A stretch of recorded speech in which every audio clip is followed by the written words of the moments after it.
Bonsoir à toutes et à tous, Sahar Mdankom. Merci de nous retrouver comme chaque lundi soir sur Canal Algérie. Question d'actu s'intéresse ce soir à la question énergétique et notre potentiel chez nous, en Algérie. La sécurité énergétique revient en force au devant de la scène vu le contexte international. Chez nous, en Algérie, l'année 2022 a commencé sous de bons auspices pour le groupe Sonatrach, selon la déclaration du PDG du groupe Tawfiq Hakkar. Durant les 3 premiers mois de l'année, Sonatrach a réalisé 3 nouvelles découvertes de gisements pétroliers. Parmi elles, il s'agit d'un gisement estimé à hauteur d'1 milliard de barils. Que cela signifie-t-il pour nous? Comment nous positionner dans ce nouvel échiquier mondial? Nous allons parler ce soir avec nos invités. Nous accueillons sur ce plateau M. Rachid Zeldani. Bonsoir. Bonsoir madame et merci pour l'invitation. Merci à vous. Vous êtes vice-président responsable de la stratégie, de la planification et économie à la Sonatrach. Merci encore d'être ici. Nous accueillons également M. Mourad Preur. Bonsoir. Bonsoir. Vous êtes expert pétrolier international. Merci d'avoir accepté notre invitation, Monsieur Preur. Merci pour l'invitation. Alors, des nouvelles découvertes réalisées dans le secteur pétrolier essentiellement. 3 nouveaux gisements. Monsieur Zeldani, que cela signifie-t-il pour nous? Oh, d'accord. D'abord, il faut situer ces découvertes. C'est des découvertes très importantes pour Sonatrach, pour le pays aussi. C'est des découvertes principalement de pétrole brut avec des volumes très intéressants. Donc ces découvertes constituent le résultat de toute la stratégie de Sonatrach et de l'Algérie en matière d'exploration. Donc après un effort d'exploration qui a duré 10 ans fait par Sonatrach seul, où nous avons beaucoup investi pour... Des découvertes sur les propres fonds de Sonatrach? Oui. Pour les 10 dernières années, Sonatrach pratiquement a investi seul. Donc pour renouveler nos réserves et pour aussi augmenter notre niveau de production. Donc ça fait 2 ans, nous avons revu notre stratégie d'exploration, bien sûr pour différentes raisons, principalement pour question de risque, pour pouvoir limiter le risque, mais aussi pour pouvoir optimiser nos ressources financières qui sont rares, qui sont devenues très rares, et aussi parce qu'il y a eu la baisse des prix des hydrocarbures. Donc nous avons focalisé l'exploration dans des zones qui sont proches des installations pour pouvoir rapidement développer ces découvertes et mobiliser des réserves rapidement. Donc c'est autour de tous les gisements qui sont en exploitation, autour de Hassim Saoud, Hassir Mel, autour de Illizi, dans le bassin d'Illizi, dans le bassin de Birkin aussi. Donc parce qu'il y a des volumes, il y a un potentiel en matière de volume. Que nous connaissons déjà. Que nous connaissons, que les études ont montré. Et donc nous avons focalisé notre effort sur ces bassins pour pouvoir prouver ce potentiel. Et sans pour autant abandonner les régions qui sont dites non matures. Donc nous continuons à faire des études et à maturer ces régions pour pouvoir préparer d'autres régions pétrolières pour le futur. Et donc ces 3 découvertes représentent un résultat de toute l'adaptation de cette stratégie. Donc moyennant bien sûr des choix, on a ciblé certaines régions, notamment Tougourt et Gardaya, qui sont des régions... C'est le plus important gisement. C'est des régions qui présentent un potentiel très intéressant en pétrole et aussi en gaz, même en gaz.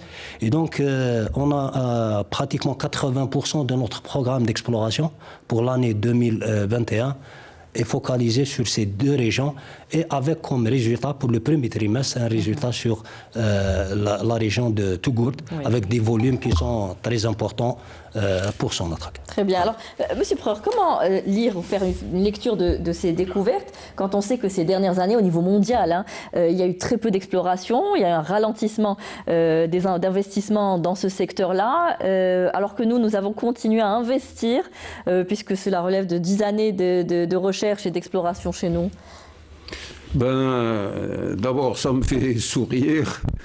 Parce que le niveau des découvertes en 2021 dans le monde était tombé au niveau de 1947. Et j'ai tellement entendu dans des rencontres internationales des prophètes du malheur considérant l'amont algérien comme fini, que je suis agréablement surpris. D'un autre côté, نترحم على خونا زويوش Nazim, Allah yarhamou, qui était PDG de Sonatrach, et je me rappelle toujours qu'il piquait des crises de nerfs quand il m'entendait dire l'Algérie est un pays gazier. Il me disait l'Algérie est un pays pétrolier. Il me disait les grandes découvertes, Orhoud, Hassi Berkine, etc., c'était du pétrole. Ouais. Et Nazim connaît bien le sous-sol algérien. Donc ça me conforte dans... Est-ce que ça veut dire que finalement nous avons encore... on prévoyait tous la fin des énergies fossiles en 2050, on commençait à... Non. Mais finalement ça revient au devant de la scène. On ne pourra pas se passer de l'énergie fossile encore. Vous savez, dans le domaine de l'énergie et du pétrole, en fait nous sommes de grands monteurs.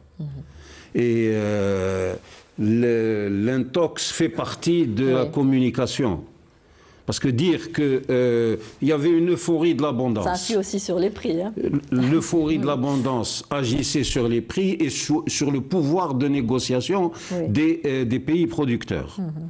Il a suffi que des éoliennes en mer du Nord arrêtent de fonctionner parce qu'il n'y avait pas de vent, tout simplement, pour que un grain de sable grippe toute la mécanique et que les prix du gaz soient multipliés par 600% en une année. Oui. Hein, vous vous rendez compte? Donc, l'euphorie de l'abondance était, je l'avais dénoncée, elle était exagérée. Et ce qui est sûr, c'est qu'aujourd'hui, dans le bilan énergétique mondial, il y en a depuis 60 ans à peu près. Les hydrocarbures, c'est 60, ils sont dans un sentier 60-50%. 55%. Hein. Et le charbon, 25%, le tout, les fossiles, c'est 80%. Et on en est là aujourd'hui. D'accord? Et qu'est-ce qui se passe? D'ici la mi-siècle, même si vous voyez à la télé des BMW électriques, etc., et qui ont des autonomies, bon, je ne sais pas où ils vont trouver de cobalt, le lithium, les terres rares pour arranger tout ça, mais les anticipations de l'OPEC, les anticipations même de l'AIE, c'est que les voitures à combustion vont dominer jusqu'à la mi-siècle. Si vous voulez, le pétrole, c'est 92% de la consommation des transports. Alors que les transports ne représentent que 67% de la demande pétrolière. C'est-à-dire que si ça diminue de 10%, on ne va pas ressentir ça. Et ça ne diminuera pas de 10%. Donc, oui, découverte... Oui, Sonatrach. La seule chose qui me gêne d'ailleurs avec Sonatrach, c'est qu'elle ait assumé seule le risque exploratoire.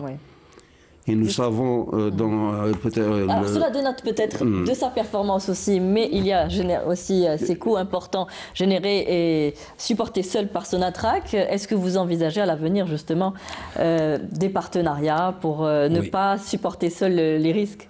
Alors, c'est clair que oui. D'ailleurs, parmi ces découvertes a été réalisée en partenariat dans Berkine Nord, dans le bassin de Berkine. Et donc, c'est un partenariat avec notre partenaire INI, italien. Donc, le bassin de Berkine Nord est un nouveau gisement qui a commencé à produire il y a de cela une année. Et le contrat qui a été convenu entre les deux parties, c'est développer des découvertes qui étaient au niveau de Berkine Nord et aussi explorer une partie qui était proche, qu'on appelle nous l'upside de Berkine Nord, parce qu'il y avait des indices de présence d'hydrocarbures. Donc parmi les découvertes cette année, c'est la découverte de Zemlet al-Arbi Nord au niveau de Birkin Nord, donc qui avec un volume intéressant, supérieur à 100 millions de barils. Aussi, l'autre contrat qui vient d'être signé sur la nouvelle loi des hydrocarbures, le premier qui a été signé aussi avec INI, c'est sur Birkin Sud. Donc sur Birkin Sud, il y a un ensemble de découvertes à développer en partenariat, plus tout un programme d'exploration sur les alentours de Birkin Sud. Et on espère aussi trouver, parce qu'il y a un potentiel qui est identifié à ce niveau-là. Donc, nous allons aussi, nous sommes en discussion avec d'autres partenaires dans le cadre de la nouvelle loi 1913, parce qu'elle offre à Sonatrach des négociations directes. Donc, on est en train de négocier pour passer, pour développer des découvertes, mais aussi pour profiter de l'occasion et aller faire de l'exploration. Nous sommes aussi en discussion avec d'autres partenaires pour aller vers des partenariats plus globaux, c'est-à-dire englober même le développement du fossile, c'est-à-dire le développement de découverte, l'exploration, et aussi le développement des énergies renouvelables. Donc c'est des partenariats globaux qui sont intéressants pour nous, mais aussi intéressants pour nos partenaires, parce qu'eux aussi, ils ont des objectifs dans ce cadre. Comment expliquer aujourd'hui que Sonatrach ait dû faire sur ses propres fonds ces explorations? Est-ce que, on l'a dit juste au début de l'émission, que les explorations dans le monde entier ont ralenti? Est-ce que ce n'est pas difficile aujourd'hui de trouver des investisseurs déjà intéressés d'aller vers la prospection des énergies fossiles encore, puisqu'on parle beaucoup de transition énergétique? Est-ce qu'on ne s'oriente pas plus? On s'est orienté en tout cas vers ça à un moment donné, on a un peu lésé la prospection. C'est-à-dire il y a un problème. Sonatrach a fait les frais d'un grand désordre dans le secteur énergétique national. Les investissements dans l'exploration-production dans le monde ont atteint leur pic en 2013, 721 milliards de dollars. Et donc, les investissements étaient dans un trend haussier. Oui. Pendant ce temps, l'Algérie était occupée à triturer sa législation pétrolière.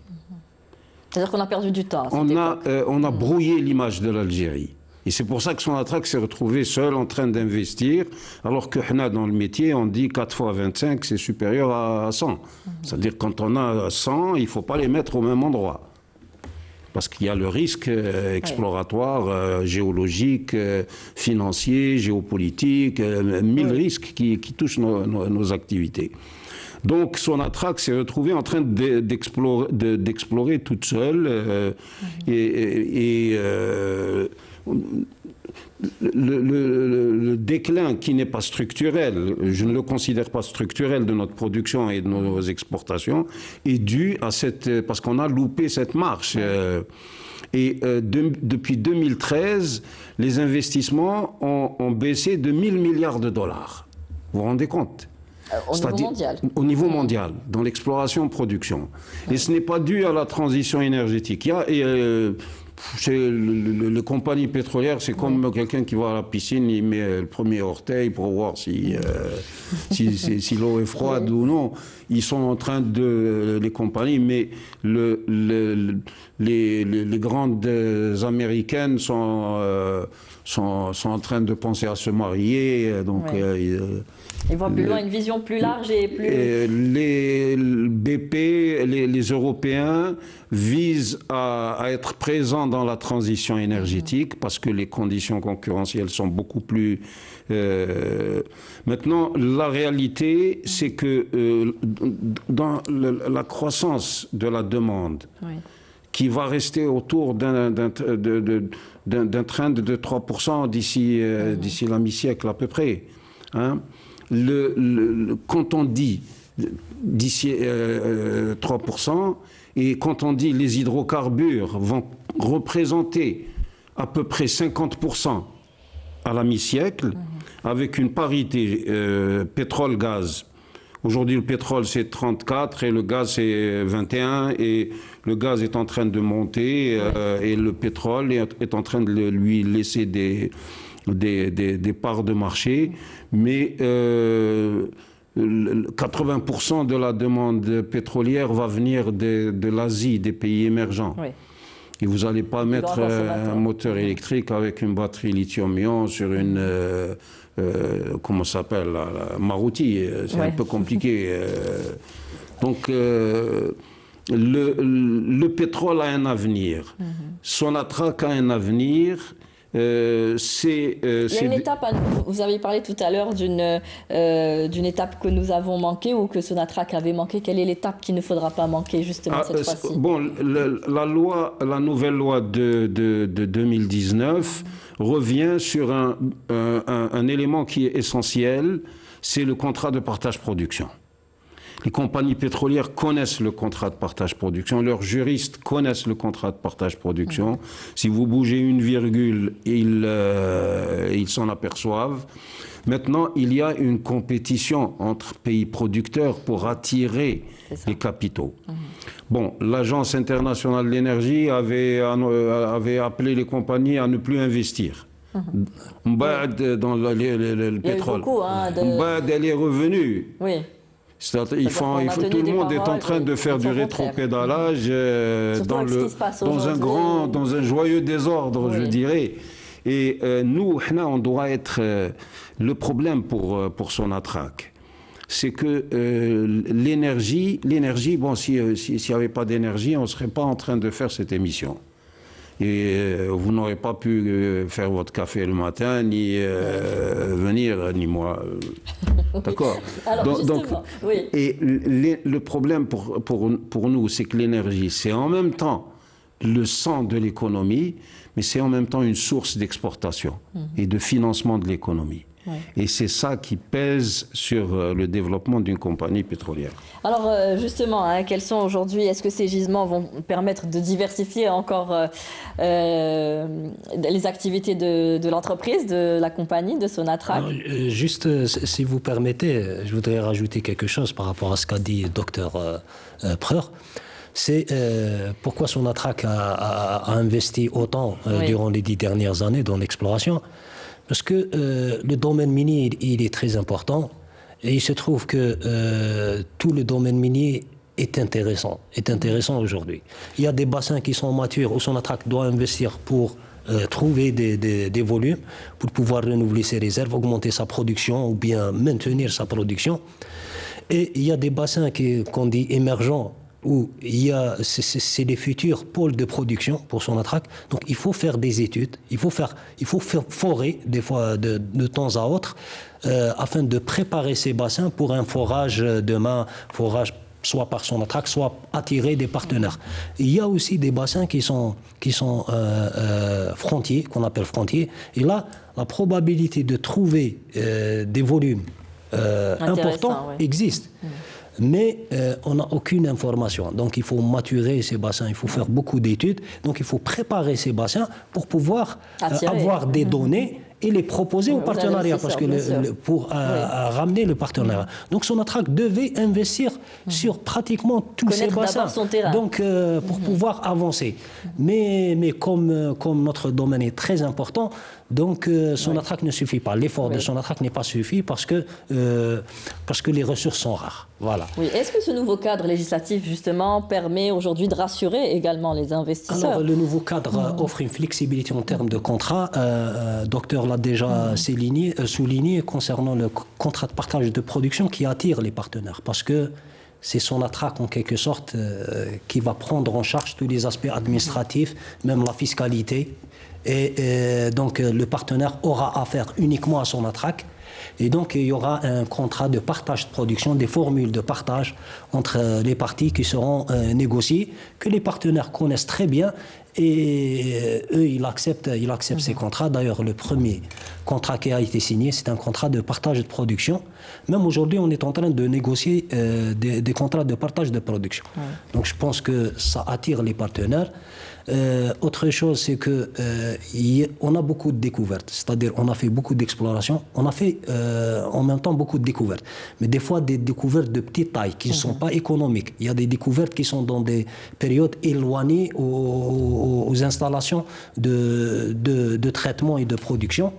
Donc, comment envisager une réorganisation de tout ce portefeuille de découvertes et essayer de le proposer en partenariat pour attirer des partenaires, pour développer ces découvertes et aussi faire de l'exploration. Et puis Sonatrach, où la compagnie compte encore investir 40 milliards de dollars entre 2022 et 2026 dans l'exploration, la prospection et la production. Est-ce qu'il faudrait que le prix du baril se maintienne aussi à ce tarif-là? Il est à 106 dollars, je pense, aujourd'hui, dans les 100 dollars. Oui, dans les 100, il est descendu au-dessous des 100 dollars, il est en train de fluctuer autour. Sur la barre des 100 dollars, c'est ça. Alors, si on revient au programme de développement de Sonatrach, donc de 40 milliards de dollars, donc Sonatrach s'est assuré de son financement pour des prix, pour un prix de base de 50 dollars. Donc, si on est à 50 dollars, on peut financer seul ce programme. Oui. Bien sûr, il y a une partie qui est prévue en partenariat. Mais on a un programme qui n'est pas inscrit dans ce qu'on appelle le plan à moyen terme, qui est en phase de maturation, qui concerne des projets de développement, notamment dans la région du sud-ouest de l'Algérie, où il y a des gisements de gaz très intéressants, donc qui sont aujourd'hui en phase de maturation, mais qu'on peut mettre en production d'ici 1 à 2 années si on envisage une accélération. Donc, parce qu'on est en train d'étudier où est-ce qu'on peut accélérer la production dans certaines zones, notamment de gaz naturel. Et il y a aussi le programme pétrochimique où il y a des projets qui sont en phase de recherche de partenaires, de discussion, donc qui ne sont pas encore matures, donc qui ne sont pas inscrits dans les programmes de 40. Donc tout prix supérieur à 50 dollars comme prix de référence nous permettent aussi de financer d'autres projets d'investissement qui seront annoncés prochainement.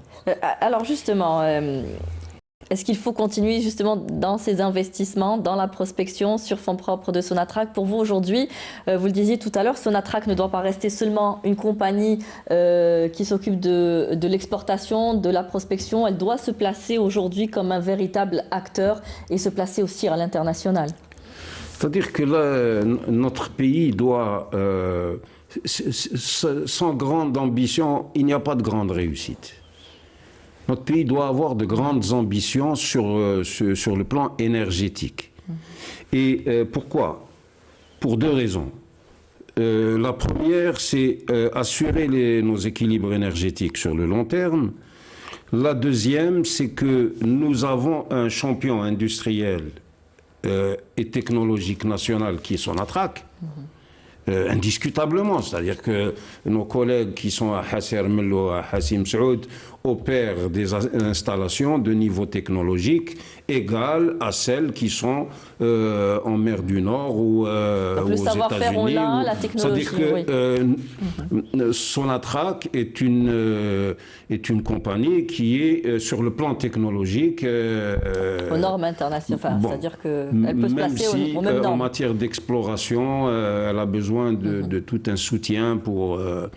Bon, le problème, la question que doit se poser notre pays, c'est que, premièrement, il faut assurer nos équilibres énergétiques sur le long terme. Deuxièmement, je le disais, peut-être, allez, je le dirais accessoirement, parce que ce n'est pas dans la logique d'une compagnie pétrolière de financer le développement d'une compagnie lambda. Une compagnie nationale se retrouve obligée de gérer ce genre de préoccupations qui échappent à la logique compétitive de notre industrie. Et troisièmement, l'effet d'entraînement sur l'industrie, sur la recherche nationale et sur l'université. C'est-à-dire qu'il faut construire le futur. Oui. Et vous le disiez, il y aura une concurrence violente qui nous attend et dans les années à venir. La concurrence sera de plus en plus violente. Oui. De plus en plus violente. Pour ce qui est du gaz, le Qatar, il a 110 millions de tonnes de capacité de liquéfaction. Sonatrach, elle en a 24, 25, autour de cela, quoi. Ok, les États-Unis, ils vont aller vers 150 rapidement millions de tonnes. Et l'Australie, qui attaquent l'Asie, qui bouchent le chemin aux Qataris, qui eux reviennent sur l'Europe. Et tout en étant présents en Asie. Mais l'Europe leur sert de coussin de sécurité. Bon, donc il va falloir se positionner dans tout cela. Donc il faut nous positionner et on ne peut pas se positionner avec 2,7 trillions de mètres cubes de réserve. C'est pas possible. Au Qatar, au Moyen-Orient, il y a 77 trillions de mètres cubes, 1000 milliards de mètres cubes. Donc comment le faire? Les réserves mondiales sont de 200 trillions de mètres cubes.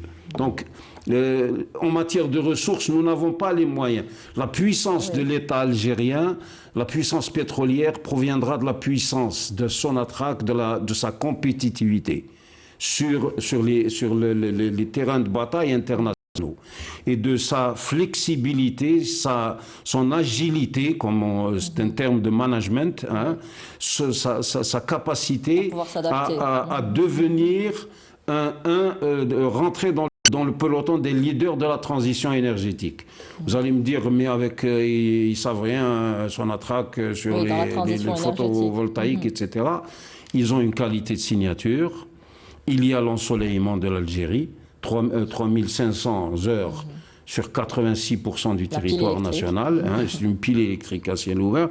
Donc, il y a des conditions qui permettent à Sonatrach de négocier en position, je dirais, même de force, avec les acteurs européens du renouvelable, qui, eux, sont malmenés par les Asiatiques, qui ont abaissé les coûts de manière... Alors vous le dites, hein, vous êtes d'un naturel optimiste sur ces questions-là. Nous avons les capacités, vous le disiez, les moyens, le savoir-faire.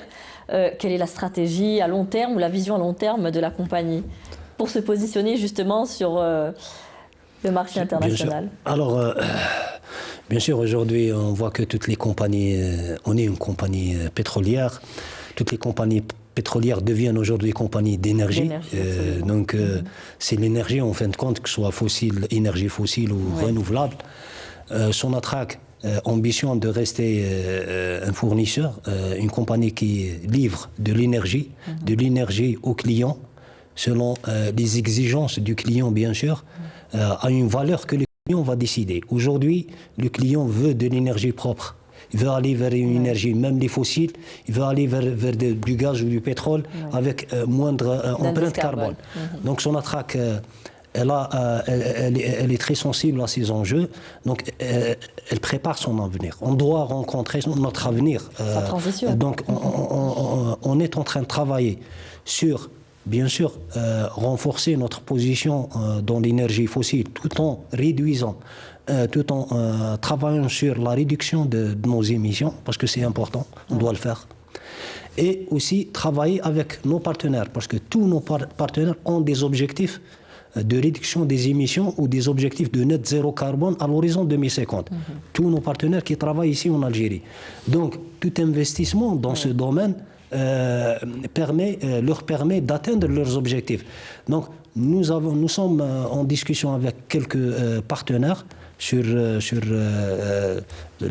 ce soit des projets de solarisation des sites de nos sites, que ce soit de l'hydrogène vert ou le biofuel. Et bien sûr,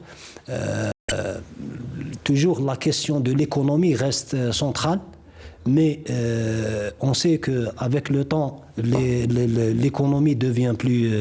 c'est-à-dire les problèmes économiques vont s'estomper avec la technologie, avec la réduction des coûts. Nous, on travaille sur...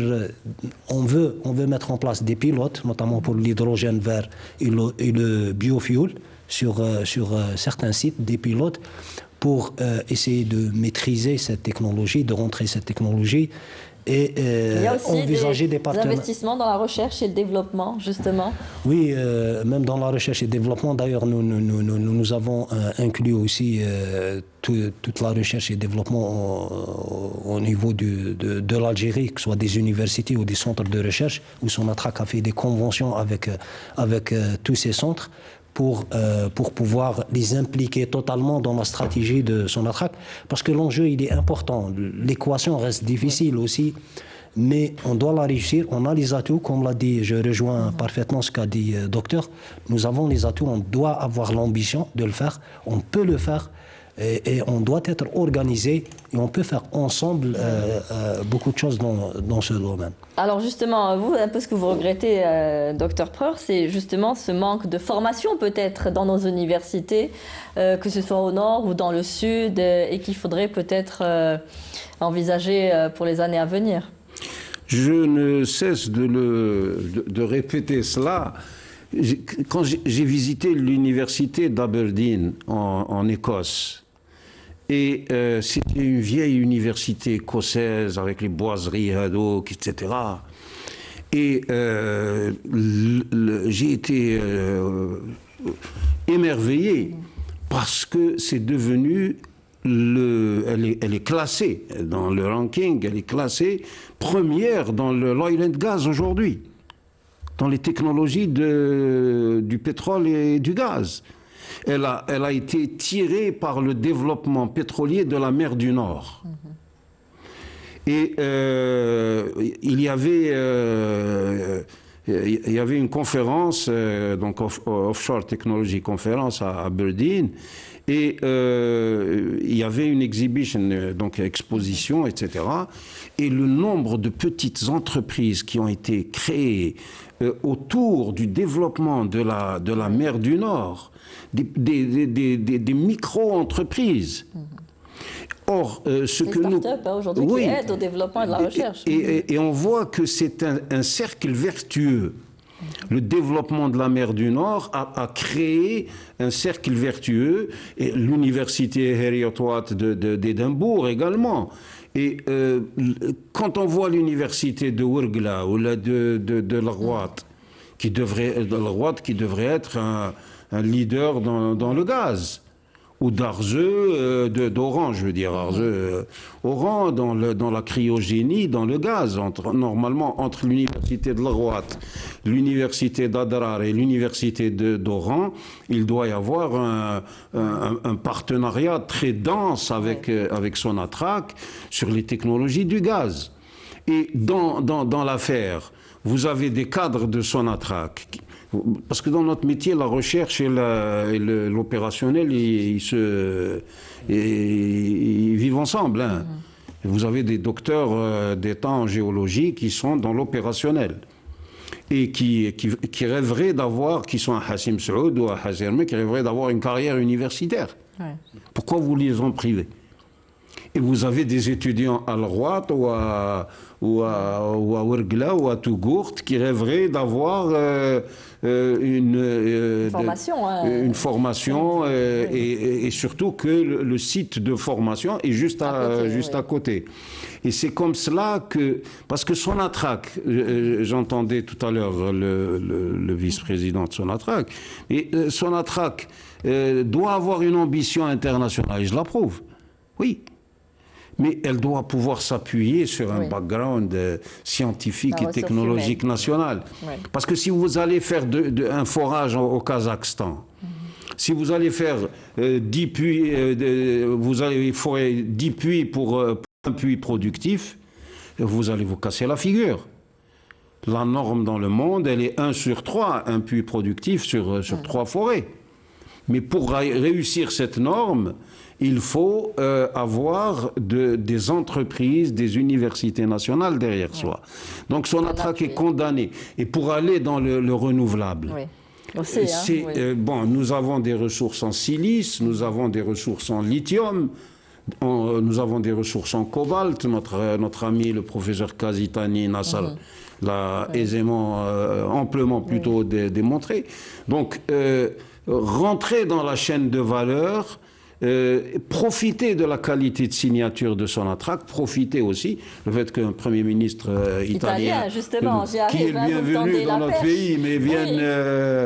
vous me tendez la perche. Alors justement, le secteur des hydrocarbures occupe une place importante dans la relation aujourd'hui entre l'Algérie et l'Italie, grâce notamment au partenariat entre le groupe Sonatrach et le groupe énergétique italien Eni.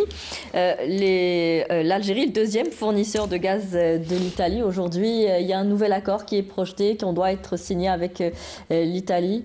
Alors, nous, avec nos partenaires, on est toujours en discussion par rapport aujourd'hui à la conjoncture, le contexte mondial actuel avec la crise ou la guerre ukrainienne et avec beaucoup d'incertitudes sur l'approvisionnement, notamment en Europe. Donc, l'Algérie est sollicitée pour bien sûr mettre à la disposition des marchés des volumes supplémentaires, que ce soit à court terme, à moyen terme ou à long terme, parce que l'Algérie est reconnue comme un fournisseur fiable. C'est dans ce cadre qu'on discute avec nos partenaires. Parmi nos partenaires, c'est Eni. Et donc, on discute avec eux sur toutes les possibilités de mettre à la disposition, augmenter son approvisionnement d'augmenter bien sûr toutes les possibilités pour augmenter d'ici, bien sûr. C'est surtout l'enjeu majeur, c'est le futur hiver. C'est d'augmenter leur approvisionnement en gaz avant l'hiver. Ils veulent aussi augmenter en été pour, bien sûr, reconstituer leur stock pour l'hiver et augmenter, bien sûr, l'hiver ou bien l'année prochaine. Et Sonatrach, nous avons discuté avec eux sur des possibilités d'augmentation, moyennant, bien sûr, des investissements, parce que pour augmenter la production, il faut investir. Il y a des investissements qu'on peut les réaliser rapidement.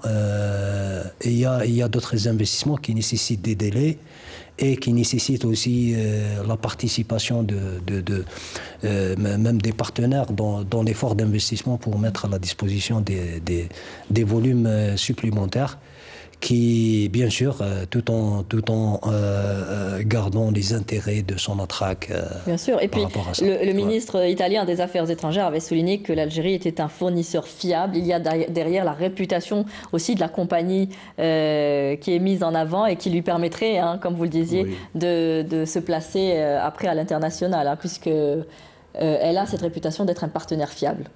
Non, Sonatrach est un partenaire fiable.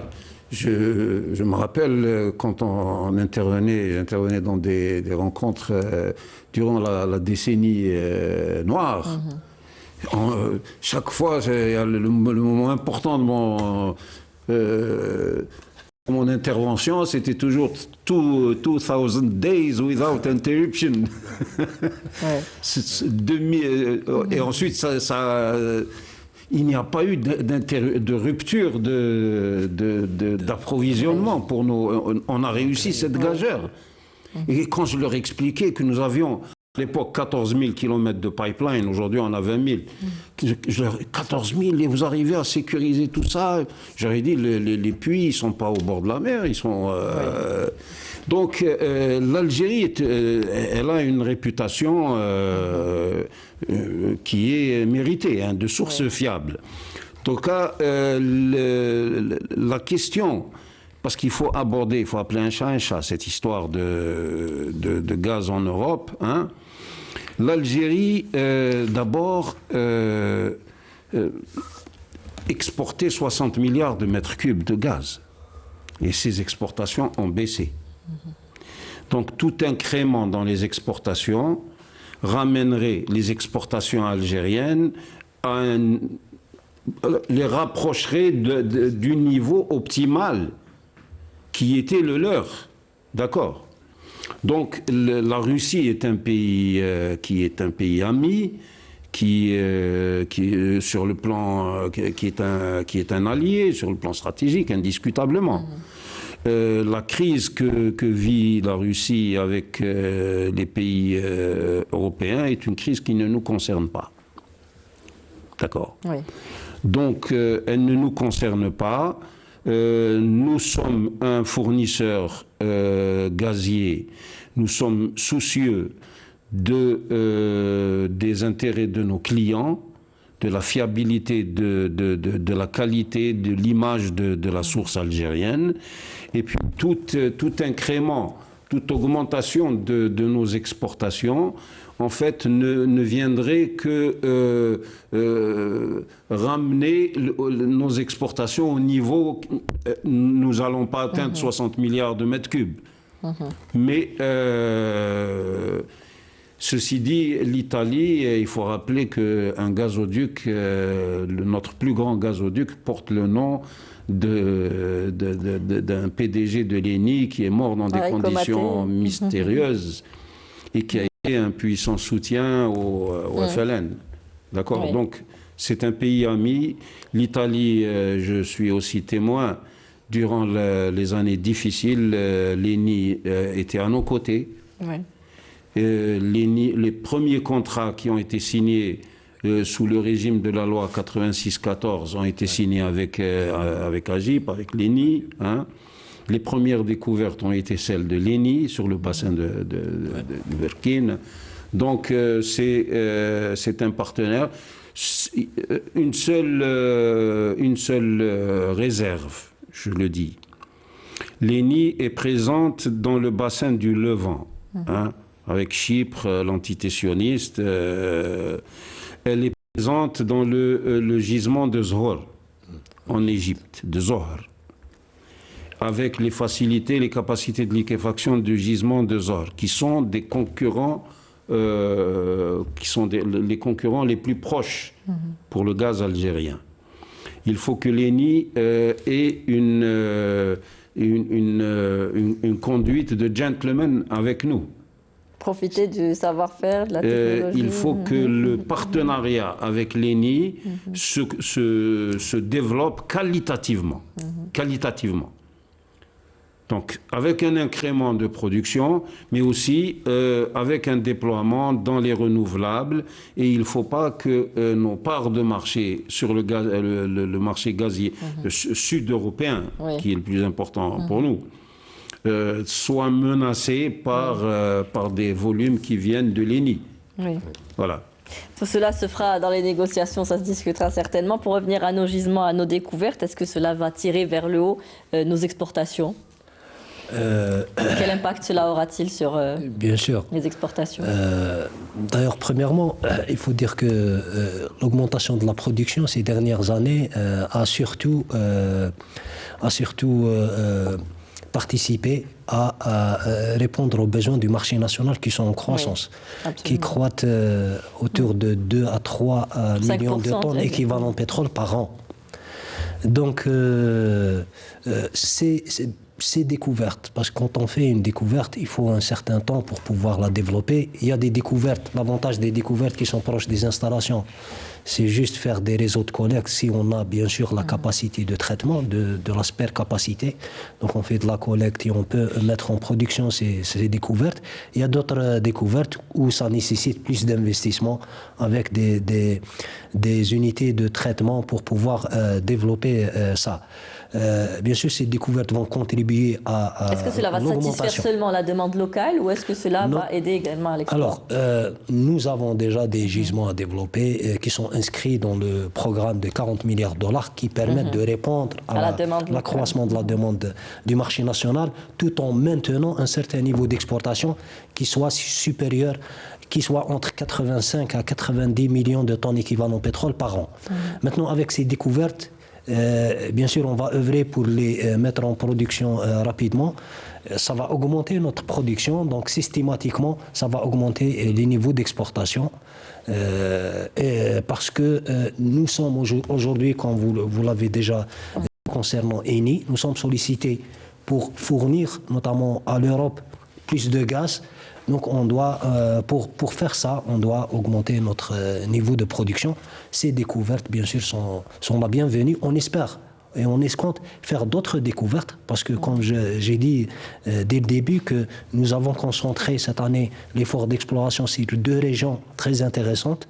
On croit qu'on va trouver des découvertes, Tougourt et Ghardaïa, qui sont des provinces très intéressantes. Ce sera des produits transformés ou bruts ou qui seront raffinés également. Oui, c'est du pétrole. Ces 2 régions recèlent un potentiel important en pétrole brut, mais aussi il y a du gaz, notamment au niveau de Ghardaïa. Alors justement, donc Sonatrach vise à poursuivre son plan de développement en vue de répondre aux besoins internes qui augmentent de 5% chaque année, c'est cela. Voilà. Donc il y a une importante demande locale et en plus de satisfaire les engagements contractuels avec nos partenaires. Aujourd'hui, cette croissance vers de la demande locale aujourd'hui pousse à aller plus rapidement vers cette transition énergétique. Je pense que l'État doit prendre très très au sérieux la croissance de la demande interne. Sonatrach ne peut pas supporter le poids en même temps de la croissance de la demande et en même temps de la croissance des besoins de financement de l'économie. Là, on n'est plus dans une logique de management d'une compagnie pétrolière. C'est complètement hors de... Tout à l'heure, on disait elle doit se déployer. Je rêvais même en vous disant que Sonatrach fera rentrer l'Algérie dans le nucléaire. C'est l'acteur qui peut on y rentre avec les universités, bien sûr. Bien sûr. Mais la situation actuelle, l'efficacité énergétique, c'est le double de celle de l'OCDE.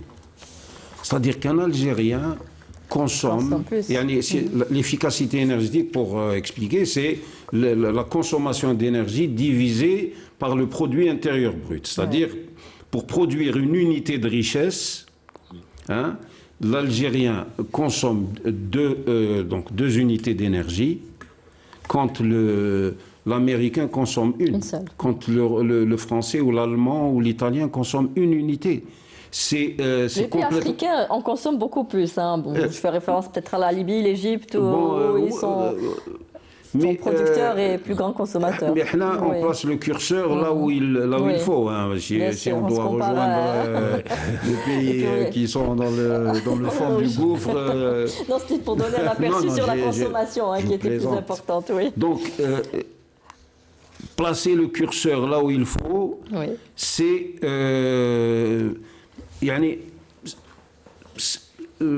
c'est une figure théorique quand je vous dis on doit avoir une efficacité énergétique.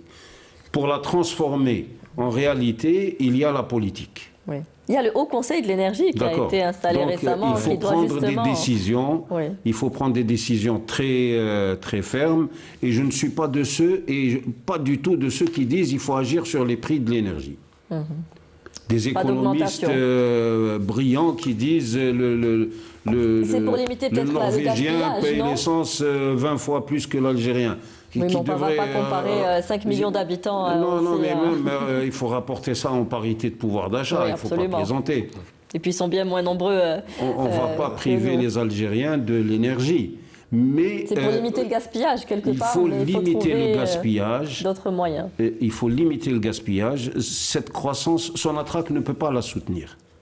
Impossible. Parce qu'il s'agit aussi, vous parlez d'efficacité énergétique, mais il s'agit aussi de sécurité énergétique. Et de sécurité énergétique, tout à fait. Donc, contenir la consommation énergétique. Maintenant, c'est vrai que, par exemple, certaines industries installées sur notre sol par des capitaux étrangers qui sont exportatrices, on va dire de ciment ou d'acier, sans citer personne, la part de ce qu'ils exportent, il faut la considérer pour ce qu'elle est, la part en énergie. Donc il y a des choses à regarder de près. Mais contenir la demande est à mon avis fondamental. Et en même temps, accélérer la transition énergétique avec une ambition industrielle, scientifique et technologique. Oui, alors je le disais, Haut Conseil de l'énergie a été créé auprès du président de la République qui est chargé de fixer les orientations en matière politique énergétique nationale, notamment la préservation, le renouvellement et le développement des réserves nationales en hydrocarbures, mais également l'introduction et le développement des énergies renouvelables. Donc aujourd'hui, est-ce que Sonatrach compte s'inscrire dans cette démarche-là, dans cette vision-là plus globale? Oui, bien sûr. C'est le dernier mot, on arrive à la fin de l'émission. C'est pour conclure. Déjà inscrit à travers déjà beaucoup d'actions qui sont prévues dans son plan à moyen terme. C'est d'être une compagnie d'énergie. Voilà. Bien sûr. Elle va participer aussi dans le cadre de l'effort global qui sera conduit parce qu'il y a le ministère de la Transition énergétique, il y a aussi le ministère de l'Énergie. Donc il y a des programmes où Sonatrach sera appelé à contribuer dans le cadre de ces programmes, en plus bien sûr de son programme propre à Sonatrach, qui permet à Sonatrach d'assurer une transition énergétique, mais aussi d'améliorer ses performances, parce que beaucoup d'actions de réduction des émissions, d'aller vers la solarisation des sites des Sud, permet d'améliorer des performances en matière d'équipement, de rendement d'équipement, en matière de production, en matière de réduire des gaspillages et économiser des volumes qui sont aujourd'hui perdus. Juste sur les émissions, si je veux donner un exemple, le torchage, on le voit, donc il est prohibé. Mais les émissions, il y a beaucoup d'émissions de méthane qui ne sont pas vues, parce qu'elles ne sont pas vues, donc elles sont oubliées. Si on met à la place du gaz de l'eau, et on voit toutes les fuites de l'eau, on ne va pas aimer voilà, cette scène. C'est pour cela que déjà, il y a beaucoup de choses à faire en matière de réduction de ces émissions qui permettent des économies qui peuvent arriver jusqu'à 4 à 5 milliards de mètres cubes par an qu'on peut les mettre sur le marché. Si on arrive, bien sûr, on sera accompagné dans ce cadre. On doit le faire, son attaque doit le faire, et on sera accompagné par des experts, par des gens pour pouvoir déjà faire les mesures au niveau des sites, quels sites qui seront prioritaires, quelles sont les mesures à faire. Il y a des fois des actions qui sont rapides, il y a des fois des règlements. Il faut régler juste des process pour pouvoir réduire une grande quantité. Et il y a des fois des équipements à revoir, des investissements à faire. Et on compte les faire. Voilà. Merci. Dernier mot de fin, Dr Pro. Le mot de la fin, c'est pour atteindre tous les objectifs que nous avons évoqués pour Sonatrach, il est fondamental de la renforcer sur le plan managérial d'abord, et ensuite technologique, et l'articuler aux universités. Mais la renforcer sur le plan managérial me semble indispensable et impératif. Merci à vous deux d'avoir participé à notre émission et d'avoir répondu à nos questions. Merci à vous tous de nous avoir prêté attention. Et à très bientôt sur Canal Algérie. Au revoir.